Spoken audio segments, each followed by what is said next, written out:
I always do that. Always. I'm a night rider. Every time that I go up past midnight, I swear I get higher. Just a little. Swear I gotta get higher now. That's I'm alright. a night rider. Every time that I give what I got, I supply that fire. I supply that fire, man. I'm a night rider. Every time that I go up Whoa. past midnight, I swear I get higher. I just loaded up on so much hydration. It is a beautiful and brisk Saturday morning, Saturday the 19th. It's been a long time since I've done a podcast the day before it's released, but there's been a lot going on, and we'll dive right into that. Welcome back, you bookworms, to another episode of Bookmarks with Bump. This is episode number 19. 19.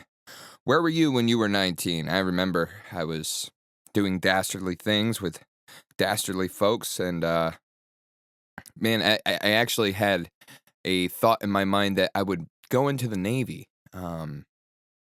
And back then, in that time in my life, thoughts were really just thoughts. I never really engaged and put things into practice. I never really followed through with a lot of things. And when I look at those 11 years between then and now, I look at the person that I am, and it's immeasurable growth, because now when I have the inkling to do something, I just go ahead and do it. There's I still live my life with a little bit of fear, but there's also a sense of courage that I've gained since then, where if I'm so cocksure on something, I'm going to attack it full speed. And that's what I've done with this podcast. Here we are, 19 weeks, 19 episodes in, and I am not stopping, not quitting, not giving up on it at all, not one bit. Bookmarks with Bump was a social commentary podcast, I'll say that. It's more geared towards exercise and health and mental health all together in one, as well as just an explanation of my adventures and things that I do that make me me. Me being an example, and it's helped me hold myself more accountable in that fact as well over the last few weeks, just to be the example, not to incessantly put my wisdom out in places where it's not very much welcomed. This is a platform where I can give my insight on things based on my life experience, and it's being seeked out. I'm not giving unsolicited or unwanted advice to anybody here, because if you're coming to this podcast, you know that it is based on the premise of you are going to get some advice throughout these next 30 to 45 minutes to an hour, however long they end up being. We'll see what this one is today. Today is a very, very special day. I've been asked to be the best man in my best friend's wedding, and here we are. Today is the day, and the last week or so has been all preparation leading up into that. Yesterday was the wedding rehearsal, and I took the time and the liberty to be the levity of the situation. In a very serious moment, what can I do besides crack many, many jokes? This is something that has gotten my ass booted before. I am somebody who, when the moment is strenuous and tough and the stress is on, how do I break that stress other than a couple of jokes? And that's really what it was for me. It was much more than that for me, but me being the best man, all I really have to do is sit there and look pretty, which comes pretty naturally and easy to me. So I had to do something with all of my spare time as the bride and groom were reciting lines and the pastor was going over everything. So that's been kind of what this past week has been, and that's what today is going to be, which is very, very cool. I'm very excited to watch this celebration of love, because who doesn't love love? If you don't love love, you are truly listen, you might see this as harsh, but you're probably harsh too. You're a truly miserable person. Embrace the love that's around you, even if you don't have any currently, because if somebody's inviting you to be there at that wedding, then obviously they have some love for you. So take a hold of that and be grateful for it. Count your blessings every single day. Now, let's rewind time a little bit here. The last time I came to you, I was talking about my adventures that I have coming forth. And I did, in fact, go on those adventures. I made my way out to Boston last Friday, and it was a beautiful span of 2 days. We had nice weather, 65 to 70 degrees. It was 65 degrees here in Connecticut, but by the time I made it up to Boston, it was 70 degrees up there in the city, which it does usually tend to be warmer in the cities. Those climates, they, I don't know if it's the greenhouse gases being emitted by the amount of traffic, but that is the fact. It was warm, it was breezy, the sun was shining, not a cloud in the sky, and it was a beautiful, beautiful, beautiful day. Um, so I made my way up to Boston, checked into my hotel, and I walked around the city for a little bit before going to the concert that I had a ticket to. And this city is a city that I'm mesmerized in. It's much different than New York City, which is a modern style of city. The buildings, the skyscrapers in New York City are just vast and huge, whereas Boston, those tall buildings are kind of spread out much more, and the living quarters of people is just these are beautiful buildings, brick buildings, and small archways and iron gates, and everything seems so colonial still, which is something that I really admire. It's an easy thing to admire when you're walking around the city, when you're going from Massachusetts Ave to Commonwealth Ave, and checking out those areas, those buildings where the museums are, and then Berklee College of Music. It was a great experience to walk around a place that I'd never been to. Well, not that I've never been to, but never been to alone. And really without a direction. Most times that I've gone to the city, I've gone to a game and come straight home. I never stayed overnight while I was visiting a city like that before, and this was a very interesting and exciting experience for me. Um, the climate of the city outside of the weather has changed quite drastically since the last time I had been, and I believe 2015 was the last time I went to watch an Angels and Red Sox game. So in the last, wow, that's a crazy amount of time. So in the last 9 years, what I had seen out there is kind of it's kind of alarming a little bit. I'm not going to lie. I'm not going to harp on the negatives for that long. However, the homeless population is growing rapidly in our major American cities, and I'm not necessarily a politician, so how much insight can I give into this other than the fact that I know that we have billions and billions of dollars being spread across the world and not that much being invested in our own country. We invest in our police forces, we invest in our military, but how much are we investing in our people? I spent a long time working for the Torrington Community Kitchen, the soup kitchen from the soup kitchen in the city that I'm from. And what I dubbed our guests there were the forgotten people because that's what it seems like. A lot of it is dictated on how they act and how they move forward with their lives, struggling with whatever it is that they're struggling with. And it helped me have a new perspective of how important and how much strength it took to be able to do what I've done. As far as my sobriety and my faith and really turning my life around and becoming this uber dedicated person who would do anything for the people that he loves and who would do anything for the greater good of himself. This running that I've adopted my lifestyle to, it's not just a way to stay fit and healthy. It's also a way for me to stay accountable and sober. I know for a fact if I was drinking and drugging like I used to, I wouldn't be able to wake up early in the morning and be the athlete that I've become. I have I've really transformed my life. And having the perspective that I did while doing community service and then eventually becoming an employee of the soup kitchen was so powerful for me to kind of have that constant everyday reminder of where my life would have ended up if I didn't take a chance to be grateful for the things that I'm grateful for and take action upon the things that I needed to take action upon. I feel like in a city like Torrington, we can spread our resources out a little bit. We have many, many different resources for homeless people in this city where They can find shelters, they can find sobriety, they can find groups, they can find homes, they can get vouchers, and this is all great. These are all great things. I feel like in the major cities, those things kind of don't get implemented as much.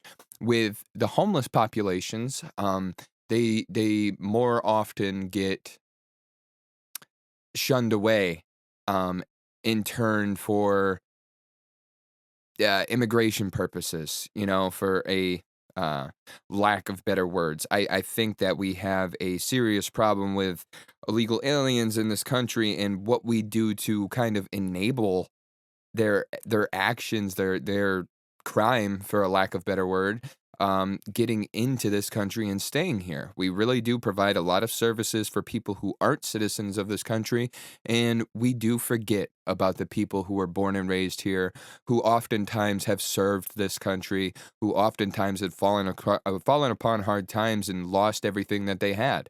And I think that's why I work so hard. Is I am somebody who has had the world and lost it. And here I am working diligently and honorably to get it back. I could have gone down the same path and road that I had before to gain all of my riches, um, as minor as they were. I could have done a lot of dirt to get back to the situation that I was in before. But instead, what I did was buckle my seatbelt in and say, well, it's time for me to work. And eventually that led me to the trade that I'm working. And that trade that I'm working has allowed me the resources to do a lot of things that I've wanted to do with my life. Anytime I see a race, I can sign up for a race and pay that entry fee with no problem. Anytime I see a concert I want to go to, I can go. A comedy show, I can go. And that's all because of what I've been able to build in my career. And yes, it's taken time. It's taken me 6 years to be where I am today. And 6 years might sound like a long time, but I can blink my eyes and take myself right back to that day that I walked into the Torrington court and the old version of me died. I'm extremely grateful, and I count those blessings every day. And I think that's what a lot of people who fall upon hard times have to do in order to keep their head up. My life by no means is perfect right now, but it is in a much better place than it's ever been in, and I have nothing but gratitude for that, and I have nothing to thank for that besides gratitude. If I wasn't grateful for the things that I do have, I would constantly harp over the things that I don't, and I wouldn't be as motivated, as positive, and as much of a push in the community that I am now today. And there's nothing I can say outside of thank you to the people who have had grace with me, to the people who have bared with me, to the people who heed my message and hear what I have to say and take it for what it is. I mean, it's a pleasure to be able to come onto a podcast like this every single week and have people who reach out to me and tell me that I've helped them when I was in a situation where I felt like nobody could help me. And all I had to do was really just work at it. And if I can do it, and now this is a saying that's said way, way, way too often, but this is a fact, and I know this because I know me. If I can do what I have done and become who I've become, you can do it too. Anybody can. Anybody really, really can. And I believe that. And I trust that when I say that. So moving on, I traversed around the city. I probably covered around 4 to 5 miles that Friday night. I moseyed on into the concert, bobbed my head a little bit, danced around a little bit. It was nice to let that energy go. It's always an interesting thing when you go to a concert or an event like that and you're watching people drink and be drunk and you're there sober. You kind of feel like you're in a different realm of reality and you're taking yourself out and looking at it in a way different way. Um, oh, we have the college game day kick coming up here, and I don't know how much y'all know about this, but I'm a big fan of college football in general. In the last 2 weeks in a row, they've given a second chance to the kicker to make the kick, and they've made it. And today they have Tony Hinchcliffe from Kill Tony out here in Austin. So I'm going to have to pause the podcast for a minute so I could watch this segment because I love this guy. So I'm back. We're back, and Max Gomez Wright missed 2 kicks. He had a second opportunity. He was out there kicking in cowboy boots with a wide box, and he decided on his first go to go with a soccer side style of kick, and that's not really going to pan out well when you have something like that on your feet. He then goes straight on in. He misses. He misses both kicks, so he missed his opportunity at $90,000. And as a kinesiology major in pre-med, that's not really going to help out the debt that Pat McAfee decided to remind him he'll be in for the rest of his life. So, T's and P's out to Max Gomez, right? Tony Hinchcliffe was kind of roasting him the whole time, called him Matthew McConaughey, which was great because they're in Texas. They're at the UT campus right now, college game day, preparing for the night matchup of the University of Georgia versus the University of Texas. Poor kid just missed an opportunity at $100,000. I mean, I've never kicked a football before, but I think that just Godspeed and goodwill will help me put a ball through the goalpost if I was in that situation. People tend to think that kicking the ball is easy. Well, this is a great segment, the college game day segment where they do this, because it kind of shows every week, hey, students, give these guys a break. And I think this was Pat McAfee's idea because he missed a field goal back in, I think it was the Tostito Bowl, way back in 2008 for West Virginia. And he goes on to say that he received many, many death threats because of that. So I think this is his way of reminding the fans that what you see on the TV is not as easy as it looks. Where was I? So I traversed around the city. I moseyed into the concert. I noticed the different realities that people are living in under the influence of alcohol and not, me being the one who was not. And nonetheless, it was a great way to take in that experience, take in a concert. I grew up going to concerts. I grew up making music. I was going to concerts almost weekly at a point in my life. And music is a huge part of my life. And, I have the ebbs and flows, if you will, of going in and out of these phases of making music. But really, it's like when inspiration hits me, it's inevitable. And then again, when there's no inspiration, what am I going to do with that? I can't force it. You can't force anything in life. It has to come naturally. Um, However, one thing you can do is learn. And that's kind of what I've been doing. This concert inspired me in a way to go back to my roots a little bit, and I'm learning what I can about music to be a better musician, and this is more of just evolving and developing into life. As the winter season comes, I need to develop more hobbies that are going to keep me inside, because most of everything I like to do is outside, and it gets frigid up here in the northeast corner of the country, in New England, we'll say, which leads me to the next day in Boston. So I make my way back to the hotel after the concert. I sleep in a nice big king-size bed, and I wake up the next morning bright and early and go for my run. I run down from my hotel down Massachusetts Avenue to the beautiful scenic scene of the Charles River. The Charles River is the river that flows all the way through Massachusetts and then ends up in the Atlantic Ocean. And the area that I ended up down was the Esplanade. This park is filled with different fountains that are in the river, different playgrounds, different bridges, different sets of stairs, and you go over these I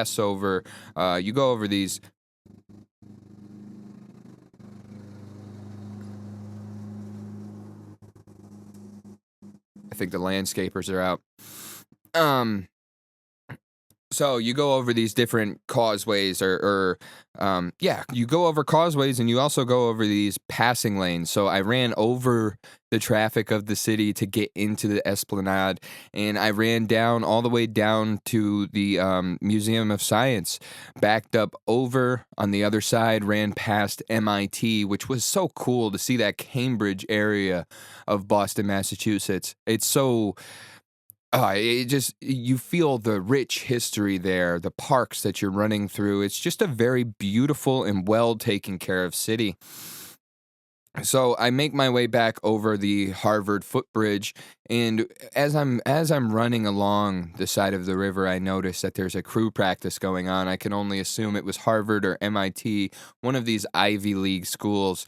And what an experience that was, to be running along these Division 1, Division 2 athletes just rowing with their coaches, giving them instruction, and here I am solo with no instruction other than just my heart telling me to go.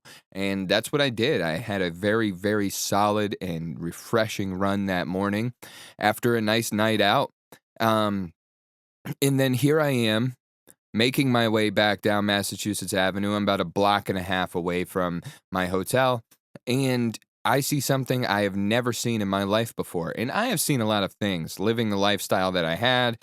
I have seen almost nearly everything.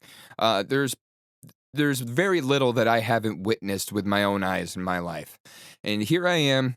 I'm going to witness the massive polarity of life in this moment, this polarity. Okay. So here I am, being the epitome of health, the healthiest man in America.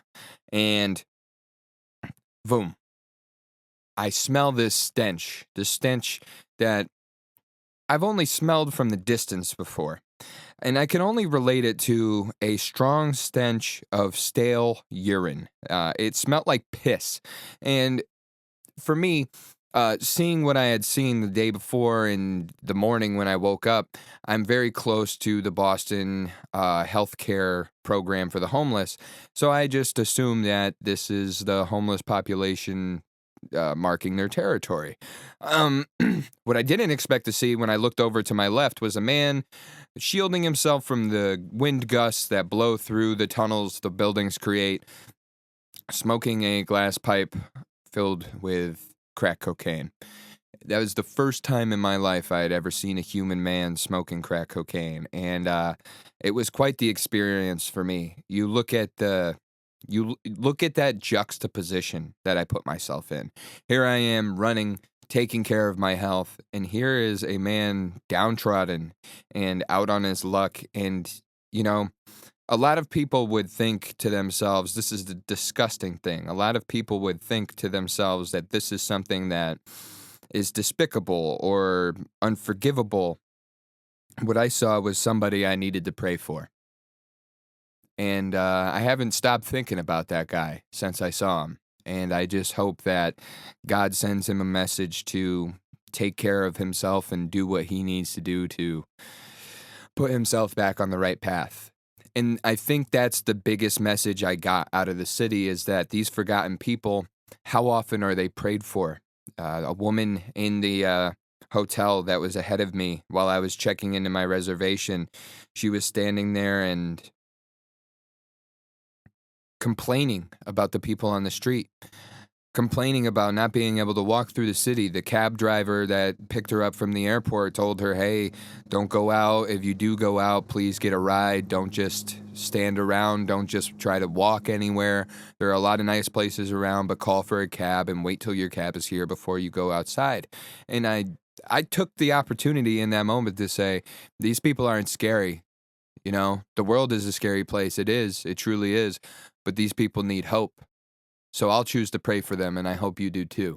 And then I checked into my hotel room, got ready, and I walked all the way to the concert venue, not heeding the advice of the cab driver that took this lady. Now also there's a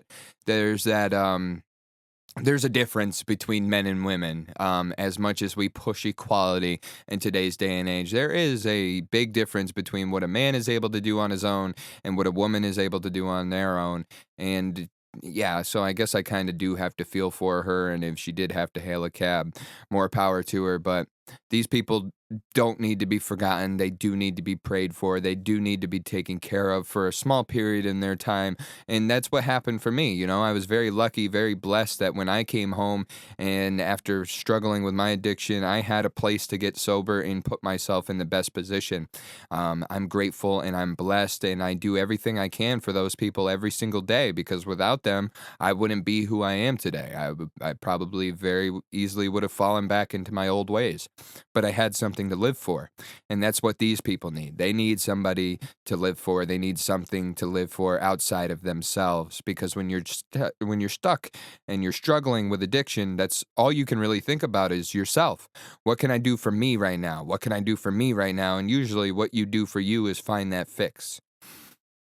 Nonetheless, I saw pretty much everything I wanted to see in the city. I saw the concert. I saw Fenway Park. I went around the Prudential Center. I went around the museums and the historical buildings. And then I said to myself, there's one place that I'd never been before that I admire greatly.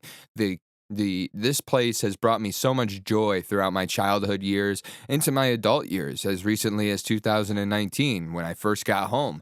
I was blessed when I first got home with a Super Bowl victory from the team, the New England Patriots. So I make my way over to Gillette Stadium, and my thought here is I'm just gonna go there, get a nice picture of the stadium, look at Patriot Place and see it for what it is. And then I pull up and I see signs for the Pro Football Hall of Fame. And this is a day before they play the Texans. So, or not the Pro Football Hall of Fame, I'm sorry, for the Patriots Hall of Fame. Um, so I did what any good fan would do, and I walked in that building and I paid the $10 fee to get in, and I soaked up the history of the New England Patriots. And one thing that I'll tell you that relates to what I was just talking about was that Robert Kraft, the owner of the Patriots, he's somebody who doesn't forget his people. Walking through that hall, you'll see shrines, for a lack of a better word, and you'll see shrines and the accolades of people who have come before the current team that's there now. Drake May's jersey was put up there, which I think is really cool, especially because this was the day before his first start ever in the NFL. And but what I did notice was the presence of Bill Belichick throughout that building. Not only Bill Belichick, but the whole history of the Patriots. Players like John Hanna, Andre Tippett, Willie McGinnis, Rodney Harrison, Troy Brown. They had a huge section just based on slot receivers like Troy Brown, Wes Welker, Chris Hogan, Danny Amendola. Danny Amendola has so much praise in the Patriots Hall of Fame. You almost forget the play. It almost makes you forget about the things that he said since leaving the Patriots. Those things don't matter to Robert Kraft or the people designing this Patriots Hall of Fame. They care about the accolades and the achievements that these players brought the team, the joy that these players brought the team and their fans. This is what is really encapsulated in this Hall of Fame. You walk through, you see every jersey the Patriots ever have. You learn how they earned their name through a public contest in the city of Boston, garnering the Patriots with their team name. You learn of the history of football, which I didn't necessarily know, even as a huge football fan. American football began in the 1850s, 1860s at Ivy League schools. Princeton and Yale would have these, for lack of better terms, brawls with a ball involved for the longest time before rules were ever implemented into the games. And it was all born in this Revolution region. New England is the home of football. And so it's only right that eventually, as history grew on, New England became the strongest franchise in the history of football, with 9 Super Bowl appearances, 6 Super Bowl wins, and a countless amount of Hall of Famers coming from those teams. I mean, it was a great experience for me as a fan to go through and relive the Super Bowls. They have a section where you walk through. Now, first of all, you can walk through a huddle that Tom Brady was giving. You go and you walk in between all of these mannequins, and it plays what Tom Brady is calling out in the huddle, the motivation that he would give his team. The leader that Tom Brady was on display all over the place in this Patriots Hall of Fame. And it was a beautiful experience for me as a Patriots fan to be able to go through and pay homage to the players, the team, the organization that has brought me so much joy as a football fan. So I go through and do my due diligence. I end up buying a nice new hat. My old Patriots hat has become sun faded from being a a ornament of my cars, if you will. It's always been on display in the back windshield, and over time that navy blue turns to a pinkish hue, and that's not really what I want to wear on my head anymore. So I got myself a nice new hat, and then I was told as I was leaving I could take a ride up the lighthouse. And I thought, why not? Why not take that elevator trip 22 stories into the air? Okay. And now this was a windy day. And it typically is for the next couple months here. The wind is what makes the cold as it is. So I make my way up to the top of the lighthouse, and where I am standing at first, it's like, okay, this is nice. There's not much wind up here, but that's because I was being shielded, I would come to realize soon. So I take my time soaking in the stadium. You can see and count every single seat in Gillette Stadium from that bird's eye view. And it was quite the view, let me tell you. I mean, it was man, I felt like I saw my whole life flash before my eyes. It was a great experience. I'd go around the backside of the lighthouse, and it's like I am being blown by the wind. I am physically being moved. So I go back to the other side, look at the stadium one more time, and say, "Let me get out of here and get back down." And yeah, back to reality. I ended up dog sitting for the rest of the weekend, which was another great example of the polarity of life. I woke up that morning, saw a man smoke crack. I fell asleep that night with a dog nestled into my armpit, being held by the warmth of a caring, loving, loyal pet. What a world we live in, right? I carry on with the rest of my week. On Thursday night, I had a appointment to do something I had never done before, which I had some reservations about prior, but a friend of mine who was a trainer at the first gym I was ever a personal trainer at is a major in kinesiology, much like the kicker who missed his kick over here at UT. But this guy is a success and a guru of sorts. If you're ever interested in some assisted stretching, I would implore you to look up Fizz Funk Family on Instagram. They do great services. It's not priced way too high, and it's definitely worth every penny, because I felt so refreshed, especially with this training schedule I'm on and all of the speed work that I'm doing throughout it. To have that resource, to have that kind of assist when I do take great care of myself as far as recovery goes, as much as every athlete should. Recovery is as much as important as diet and the work that you put in, if not more important, because you can think that you're hampered or feeling maybe an injury coming on, and you can do rehab exercises to work out these things, but everything that Eli put me through was something that I had never done to myself before, and I felt the adjustments immediately. The relief I felt from this service, it is worth every single penny, and I suggest everybody go and do this. I ended up running even faster on the next day, and I just wrapped up an 8-mile run today, and I feel perfect. As perfect as a man can feel. Let's just preface it with that. Not everything's going to be perfect, but I feel great, and I have Eli and the Fizz Funk family to thank for that. So please, if you could, check out his Instagram and go in and get an evaluation and get your assisted stretch, and I guarantee that you'll be going back to him every week, if not bi-weekly or once a month, because it is a great service, and for anybody who's working hard to hit their goals, it's something that you should do. Recovery is crucial, and that was kind of what led me into where I am now today. I had my wedding. I had the wedding rehearsal yesterday.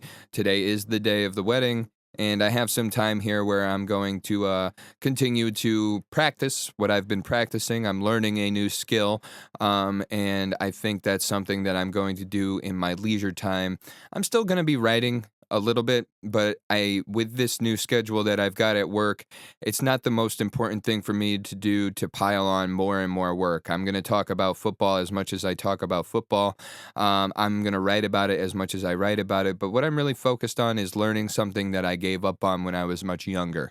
I think that's a great thing for me to do in my leisurely time. I think that's really going to give me a nice boost of whatever it is that I need in life. And it's something that excites me, and that's what we really need to do as people, is continue to do things that excite you and keep you engaged. Um, but moving forward, another thing that we need to do is have a job, right? And so I saw this thread a while back, and I thought this would be something cool to talk to people about and to talk about. And then I labeled it "Want a Job" because Adrian Schwager went on to tweet. Today, we onboarded a 10 out of 10 hire for head of talent. I knew I wanted to hire this person the first time I met her. I've hired hundreds of people. I've had thousands of interviews. Here's what all tens have in common. 1. An extremely high agency, meaning tens can sense problems, sniff out the opportunities, design solutions, and proactively change the course of where a company is headed. Tens always make it rain. And this is something that, not to toot my own horn, I've done many times for different companies that I've worked for. I've worked for 2 different companies where I developed their inventory system that I'm pretty sure they still use to this day. I'm not sure because I'm not there, though. I am with a company that takes very good care of me, where I'm learning a new skill and building a career that's going to help me flourish and give me the resources I need. But nonetheless, sniffing out problems in the workplace aren't problems, okay? They are opportunities for you to make a name for yourself. If you can bring solutions to these problems, then you become a much more valuable source for this company than they expect when they hire somebody. A lot of people are hiring people to work. They're not hiring people to think. But if you're one of those people who can do both, you become you become an unexpendable resource. Number 2 is awareness, strengths, weaknesses, likes, dislikes, blind spots, etc. Their circle of competence is very well defined, and that's a deep strength. Number three, they can wear many hats at once. In a startup, you will often be stretched beyond your particular role. Recognizing where you're not very adept, but also being willing to learn and act is a huge advantage. And this kind of rolls right into number 1. You're there to work, but if you sniff out the problems of the way things work, you can then become something much bigger than your position. And I think that's what everybody wants in a job. They want to be more than what their position states. They want to be successful. And this is how you bring success upon yourself, is by continuing to try different things. Number 4, they're hyper competence. Getting work done is not enough. The candidate should be a complete expert in the domain. Put out only great work. Be consistent and reliable, and own the outcome. It's not always going to go your way. So when it doesn't, you have to have the accountability to say, this is where it went wrong. And the more times you figure out why or how or where things went wrong, the more you'll be able to continue on your path of success. Number 5, they've experienced burnout and they know how to deal with it. They can tell you the story of when it was too much without it being someone else's fault. They recognize their missteps and they will tell you exactly what they need to do to avoid it. And this goes right in with the last thing I was talking about, that accountability, right? Learning from your mistakes. That is undoubtedly the greatest way to gain experience, is understanding and recognizing where you made a mistake and learning from it and corrective action moving forward. Things that make you a great employee are being humble, biased to action, deeply curious, and having a high processor. Having those things will make you somebody who is irreplaceable. And that's what you want to be in order to be a success, is be somebody who's irreplaceable. Be somebody that doesn't just have a drive, but has a motive for that drive, and somebody who acts upon it every single day. Now, when you have a job, you're going to have to talk to people. Okay, especially in like my field where I take on people that I end up having to train. The best thing I can do with my job is explain how it works without it physically being in front of me. Now, that shows me, and it doesn't only show me, but it also shows everybody else around me that I know how to do what I'm doing. And that's how you're going to get across how you're able to do what you're doing. I found another thread that goes into that because talking to people can sometimes bring you anxiety, right? So here we are with Sosa, the anxiety coach, and he's going to he's going to teach us if you want to speak in front of a crowd without a single twitch of social anxiety or nerves, this is how to do it. Earlier this year, he worked with a client involved in an executive tech startup, which meant him doing multiple presentations to successful entrepreneurs in his field. The only problem? He was popping pills to calm his nerves.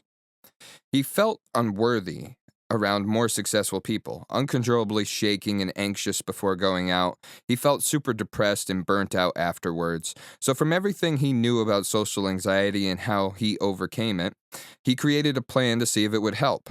This is what they did. Thread goes on to say, number 1, the floating technique. We try our hardest to avoid feeling anxiety, whether that's distracting ourselves with Netflix, drugs, music, etc. That ends up strengthening it. The best thing you can do is to sit with the anxious feelings. Embrace the suck. He goes on to say, I would go out and speak to random people, get nervous, then soak up all that anxiety, feel every single bit without trying to get rid of it.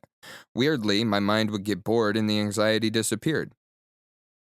Now, this is something that I did with this weekend. I went out to a city all by myself, knew I was going to be around people that I'd never met before, and the thing that kept me comfortable was knowing I'll probably never meet these people again.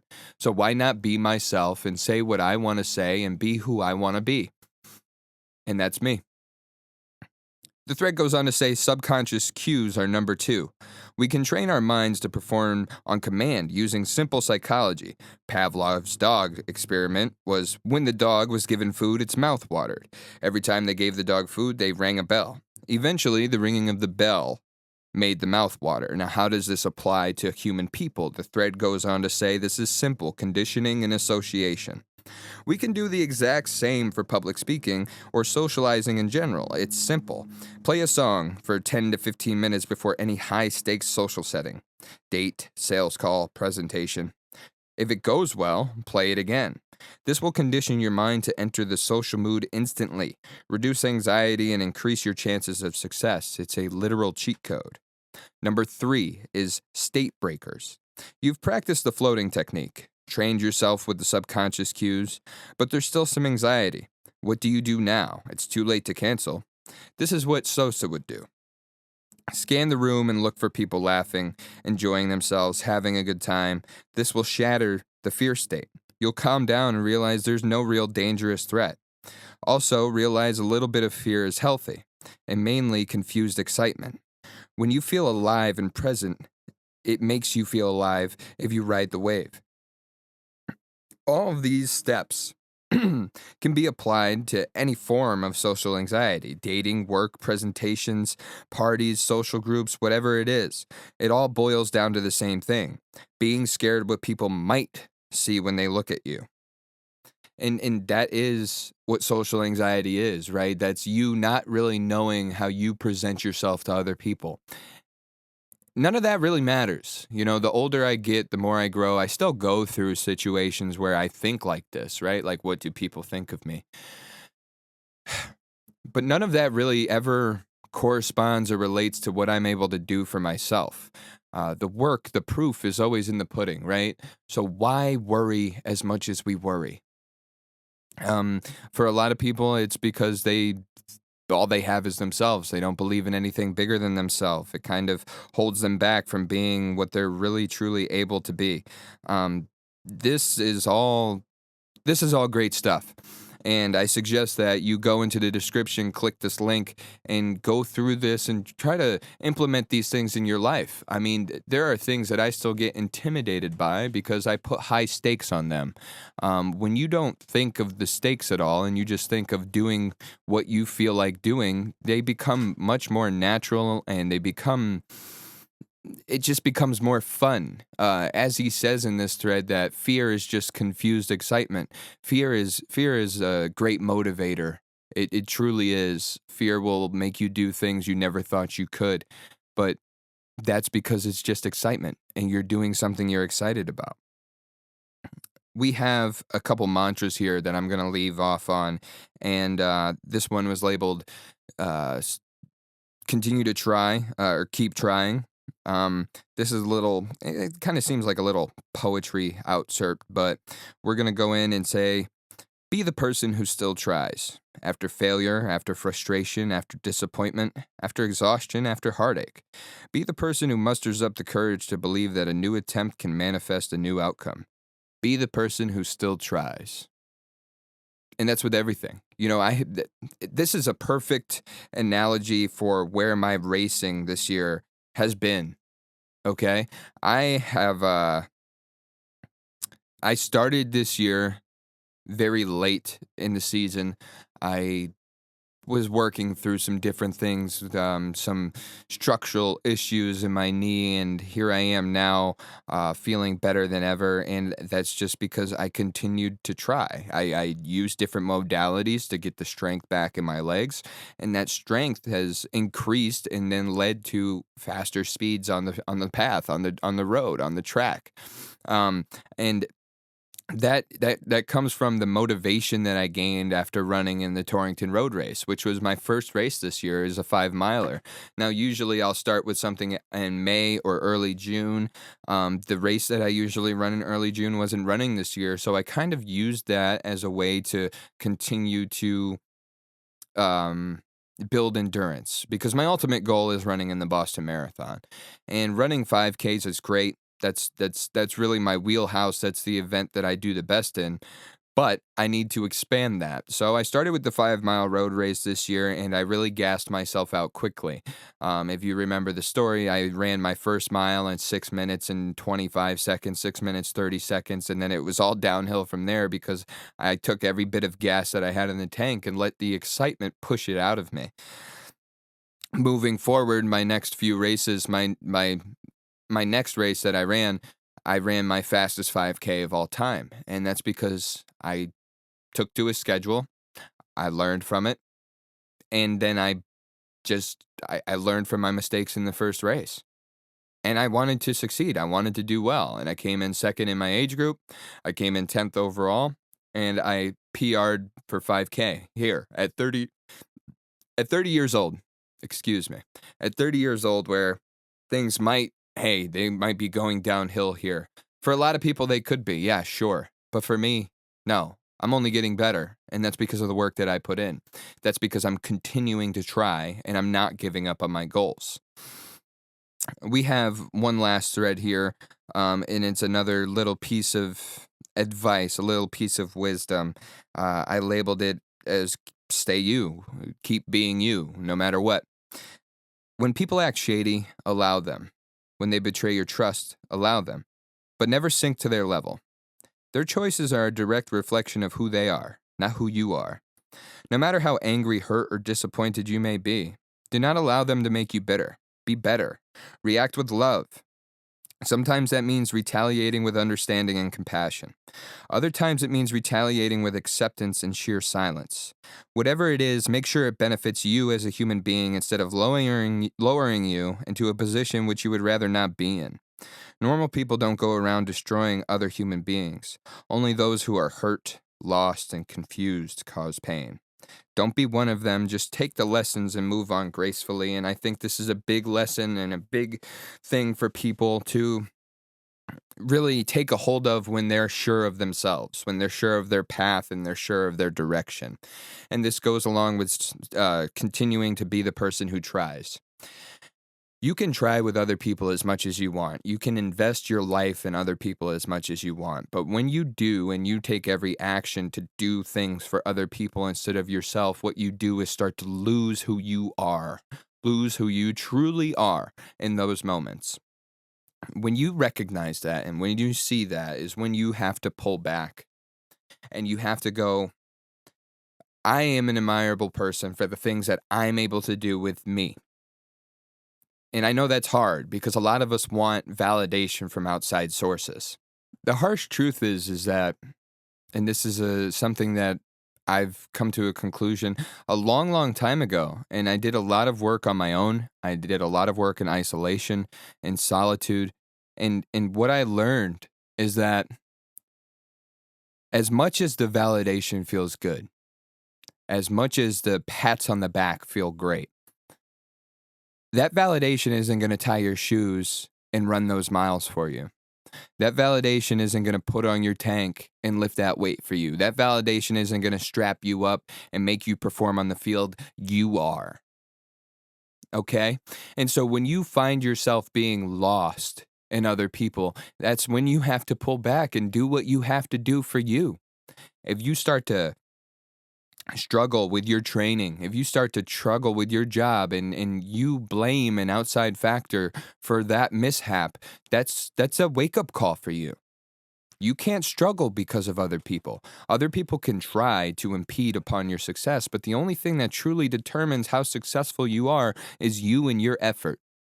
Now, yes, you are going to feel things with whatever it is that you go through. You are going to feel, and that goes into the trying. It goes into the social anxiety. That goes into everything that we talked about today. You have to embrace how much some of these things suck. Things are going to suck. Life is not always going to be perfect. What can be perfect is your effort. Your effort is what your true determination, your true determining factor in your success is your effort. And you always have to put it forward with everything that you do, no matter what excuse you have. Because the excuses are outside factors. They're not you. You control your destiny. You control your destiny. You control your faith. The more faith you give, the more glory you give to God, the more grateful you are for everything that you have in your life, the more things come back into your life just like that. So just continue to move forward. Realize this is the important part too, especially if you know what your purpose is. And I'm blessed to know what my purpose is. I'm blessed to have been saved and been told what my purpose is. And I'm very grateful, and I give all glory to God for that. And I always will. But if you know what your purpose and your path is, you have to continue on it. No matter what tries to knock you off. You're going through something, that's okay. Wake up and do it anyway. You don't want to do something that day, that's okay. Wake up and do it anyway. No matter what it is that you don't want to do, you have to. And when you wake up and you do it, you feel better anyway. So just keep on pushing. That's the message for today. Just keep on pushing and push on through, because listen, good things are going to happen to you, and you're going to make them happen. Keep trying, keep pushing, try these new things, get out there. Even when you're scared, remind yourself, fear is just excitement.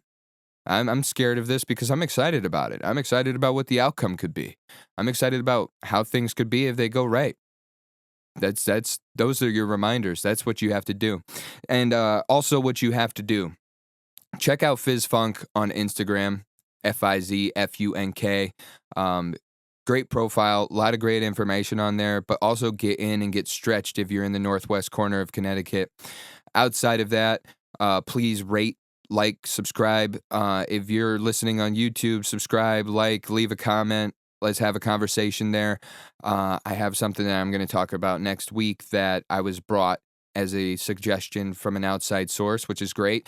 You can also find a way to do that through the email, bookmarkswbump@gmail.com. Find me on Twitter @BumpyBetSlips. As always, all of the links to these threads are in the description. Read through them, see what you can get out of them. Not just my insight my insight isn't exactly what it is every single time. It's just my interpretation. I want to hear how you're interpreting these things. I really want to become more engaged with the community of people who are listening to this podcast. So yeah, all the socials and everything, like, rate, subscribe. And as always, it's all love. God bless. Thank you for listening to another episode of Bookmarks with Bump. Show you what it's worth. Money to the ceiling. I started at the dirt. I've been riding, wave like I surf. I've been leaning in and out of work. I could show you what it's worth. Money to the ceiling. I started at the dirt. I'm a night rider. Every time that I go out bed, spin, I swear I get higher. Swear I gotta get higher now. I'm a night rider, Every time that I give what I got, I supply that fire. I supply that fire, man.